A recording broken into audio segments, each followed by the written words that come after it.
Simple, compound, complex and compound complex sentence. आज हम इस वीडियो में इन्हीं के मुतालिक बात करेंगे। इन्हीं की रिलेटेड जो भी रिक्वायर्ड इंफॉर्मेशन है वो आप तक पहुंचाएंगे। These are actually the types of sentences. Types of sentences में आज हम पढ़ेंगे कि सिंपल सेंटेंस किसे कहते हैं, कंपाउंड सेंटेंस स्ट्रक्चर क्या है और किसे कहते हैं, कॉम्प्लेक्स सेंटेंस में क्या होता है, और कंपाउंड कॉम्प्लेक्स दोनों को मिला के जो सेंटेंस वजूद में आता है वो क्या होता है। आज हम इस वीडियो में इसी के रिलेटेड आज पढ़ेंगे। आई होप कि आखिर तक आप इस वीडियो को देखोगे। सबसे पहले हम देखेंगे कि क्लॉज क्या होता है। इससे पहले कि हम सिंपल सेंटेंस पर जाएंगे, कंपाउंड या कॉम्प्लेक्स सेंटेंस पर जाएंगे, कंपाउंड कॉम्प्लेक्स सेंटेंस मिलाकर जाएंगे, मगर उससे पहले हमें यह पता होना चाहिए कि क्लॉज क्या होता है। Actually clause part of a sentence, एक सेंटेंस का पार्ट होता है जिसमें एक सब्जेक्ट और एक वर्ब होता है। एक सब्जेक्ट और एक वर्ब क्लॉज बनाता है, या एक subject plus predicate, subject plus predicate. Subject हमें मालूम है कि जो डूअर ऑफ द एक्शन होता है, जो सेंटेंस में काम करने वाला होता है, उसी को हम सब्जेक्ट कहते हैं। And predicate means the information about the subject, वो एक क्लॉज बनाता है। सब्जेक्ट प्लस वर्ब, या हम कहेंगे सब्जेक्ट प्लस प्रेडिकेट, वो हमारा क्लॉज होता है। और इस क्लॉज में भी हमारे पास इंडिपेंडेंट क्लॉज होता है और डिपेंडेंट क्लॉज होता है। इंडिपेंडेंट क्लॉज जैसे नाम ही बताता है, स्टैंड्स अलोन, जिसे किसी दूसरी चीज की जरूरत नहीं पड़ती है। गिव्स कंप्लीट सेंस, जो कंप्लीट सेंस देता है। जैसे ही वाज लेट, यहां पर हमारे पास सब्जेक्ट भी है और वर्ब भी है, ये एक क्लॉज है, ही वाज लेट। और डिपेंडेंट क्लॉज पर अगर हम जाएंगे, कैन नॉट स्टैंड अलोन, जो अलोन स्टैंड नहीं होता है, आर कन्वेज कंप्लीट मीनिंग, जो कंप्लीट मीनिंग भी नहीं देता है। जो स्टैंड भी नहीं होता है अलोन, अकेले, और कंप्लीट मीनिंग भी नहीं देता है, उसको हम डिपेंडेंट क्लॉज कहते हैं। जैसे because he missed my sorry the train, because he missed the train means कि कुछ और यहां पर कहना अभी बाकी है। That means it is a dependent clause. After we reached home, फिर क्या हुआ, ये भी किसी दूसरी चीज पर निर्भर है, ये भी डिपेंडेंट क्लॉज है। It can not stand alone और कन्वेज कंप्लीट मीनिंग, जैसे नाम ही बताता है कि डिपेंडेंट क्लॉज कंप्लीट मीनिंग नहीं देता है और उसे किसी दूसरी चीज की जरूरत भी पड़ती है कंप्लीट सेंस देने के लिए। मगर इंडिपेंडेंट क्लॉज उस क्लॉज को कहते हैं विच stands alone and gives complete sense. Means हमने यहां पर देखा कि क्लॉज क्या होता है और उसके दो टाइप्स, एक तो डिपेंडेंट क्लॉज और एक तो इंडिपेंडेंट क्लॉज। इसको समझ आने के बाद अब हम इजीली सिंपल सेंटेंस पर जाएंगे और उसको अंडरस्टैंड करेंगे। यह है हमारा सिंपल सेंटेंस, जिसका स्ट्रक्चर यह होता है कि इसमें एक इंडिपेंडेंट क्लॉज होता है।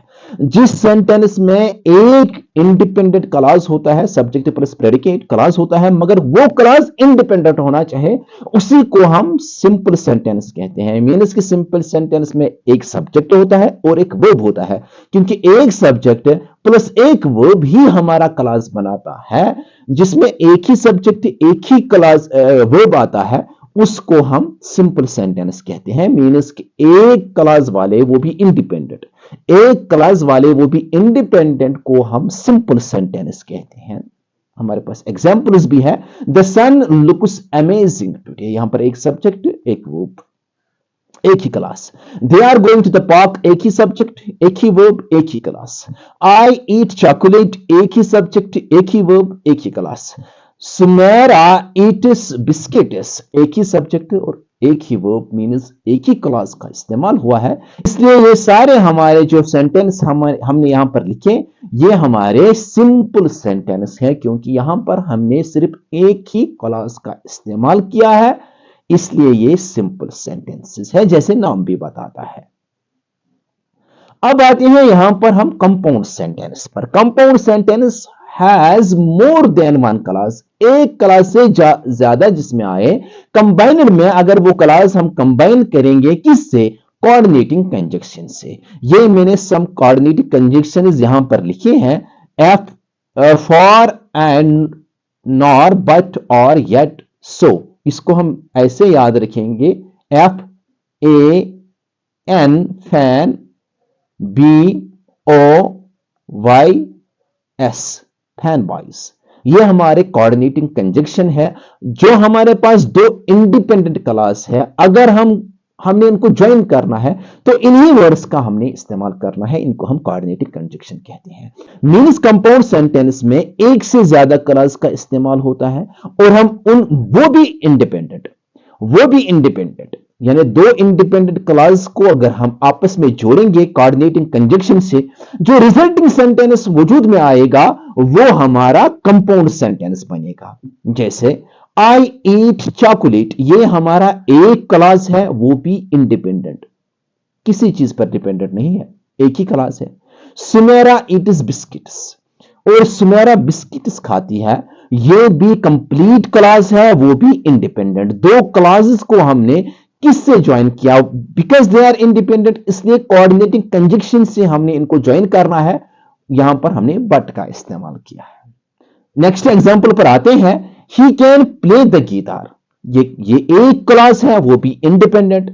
ही कैन सिंग ब्यूटिफुली, ये भी एक क्लास है, वो भी इंडिपेंडेंट। सेम सब्जेक्ट था इसलिए हमने एक बार ही लिखा यहां पर, और इनको ज्वाइन किया कोऑर्डिनेटिव कंजक्शन से, that is add.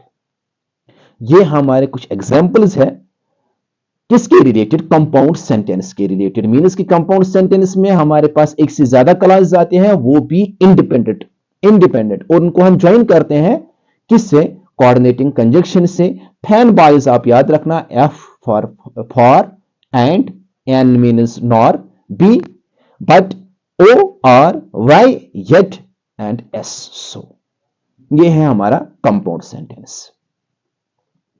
Next sentence complex sentence पर आते हैं। यहां पर भी हमारे पास एक से ज्यादा क्लासेस होते हैं, मगर वो सबऑर्डिनेटिंग कंजक्शन या रिलेटिव प्रोनाउन से हम ज्वाइन करते हैं, क्योंकि वो वाले जो यहां पर कॉम्प्लेक्स सेंटेंस में हमारे पास इंडिपेंडेंट क्लास भी आता है प्लस डिपेंडेंट क्लास। इंडिपेंडेंट और डिपेंडेंट क्लास को हम किससे ज्वाइन करेंगे? सबऑर्डिनेटिंग कंजक्शन से या रिलेटिव प्रोनाउन से, जो हमने एग्जांपल्स भी यहां पर लिखे। स्ट्रक्चर पहले independent clause plus subordinating conjunction या relative pronoun plus dependent clause. दो क्लास, एक से ज्यादा क्लास, एक इंडिपेंडेंट दूसरा डिपेंडेंट। लाइक यहां हम देखेंगे ही मिस्ड द ट्रेन, ये ही मिस्ड द ट्रेन, ये हमारा इंडिपेंडेंट क्लास है, और इसको हम बिकॉज ही वॉज लेट, ये हमारा डिपेंडेंट क्लास है, और इसको हमने ज्वाइन किया किससे? बिकॉज से। After we reached home we eat food. After we reached home dependent clause, we eat food independent clause, dependent plus independent. Third example, she is a teacher who taught me English. अब यहां पर who taught me English dependent clause है, she is a teacher independent clause है। यहां पर relative pronoun का इस्तेमाल किया है हमने, हु हमारा रिलेटिव प्रोनाउन है, इसके रिलेटेड भी हमने एक वीडियो ऑलरेडी अपलोड किया है, वो भी आप जरूर देखना। मीन्स की कंपाउंड कॉम्प्लेक्स सेंटेंस में इंडिपेंडेंट क्लास होता है और एक डिपेंडेंट क्लास होता है, जिनको हम ज्वाइन करते हैं या सबऑर्डिनेटिंग कंजक्शन से या रिलेटिव प्रोनाउन से। ये है कॉम्प्लेक्स सेंटेंस। सिंपल भी आ गया, कंपाउंड भी आ गया, कॉम्प्लेक्स भी आ गया। अब नेक्स्ट पेज पर हम देखेंगे कंपाउंड कॉम्प्लेक्स सेंटेंस। ये है हमारा कंपाउंड कॉम्प्लेक्स सेंटेंस। इसका स्ट्रक्चर देखेंगे, इसमें भी एक से ज्यादा क्लास होते हैं। एक तो इंडिपेंडेंट क्लास होता है प्लस सबऑर्डिनेटिंग कंजक्शन, क्योंकि आगे डिपेंडेंट क्लास है इसलिए सबऑर्डिनेटिंग कंजक्शन का इस्तेमाल करेंगे। आगे और एक क्लास है दैट इज इंडिपेंडेंट क्लास, इसलिए उससे पहले कोऑर्डिनेटिंग कंजक्शन का इस्तेमाल करेंगे, क्योंकि इंडिपेंडेंट क्लासेस को हम जब ज्वाइन करते हैं तो उससे पहले हम कोऑर्डिनेटिंग कंजक्शन का इस्तेमाल करते हैं, और डिपेंडिंग क्लास को अगर हम ज्वाइन करेंगे उससे पहले हम सबऑर्डिनेटिंग कंजक्शन का इस्तेमाल करते हैं। एक एग्जांपल यहां पर हम देखेंगे, ही मिस्ड द ट्रेन, ये हमारा इंडिपेंडेंट क्लास बन गया। बिकॉज ही वॉज लेट, ये हमारा डिपेंडेंट क्लास बन गया, इसको हमने बिकॉज सबऑर्डिनेटिंग कंजक्शन से ज्वाइन किया, सबऑर्डिनेटिंग कंजक्शन। सो हमारा कोऑर्डिनेटिंग कंजक्शन है, क्योंकि आगे he had to take a bus, आगे इंडिपेंडेंट क्लास है, यानी पहले भी इंडिपेंडेंट क्लास, आखिर पर भी इंडिपेंडेंट क्लास, बीच में डिपेंडेंट क्लास। अब डिपेंडेंट क्लास से पहले सबऑर्डिनेटिंग कंजक्शन आता है और इंडिपेंडेंट क्लास से पहले कोऑर्डिनेटिंग कंजक्शन आता है, जैसे यहां पर हमने देखा, बिकॉज सबऑर्डिनेटिंग कंजक्शन है और सो कोऑर्डिनेटिंग कंजक्शन है।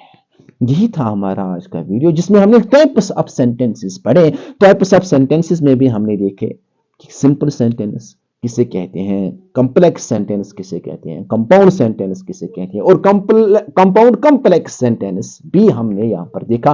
और इससे पहले हमने देखा कि इसमें क्लॉजेस का इस्तेमाल होता है कि क्लॉज हम किसे कहते हैं, और डिपेंडेंट और इंडिपेंडेंट क्लॉज भी हमने यहां पर पढ़ा। मुझे उम्मीद है कि आपने इसको अच्छी तरह अंडरस्टैंड किया है। अगर ऐसा ही है तो जरूर इस वीडियो को शेयर करना और कमेंट बॉक्स में अपना प्यारा सा एक कमेंट भी लिखना। Thank you for watching this video.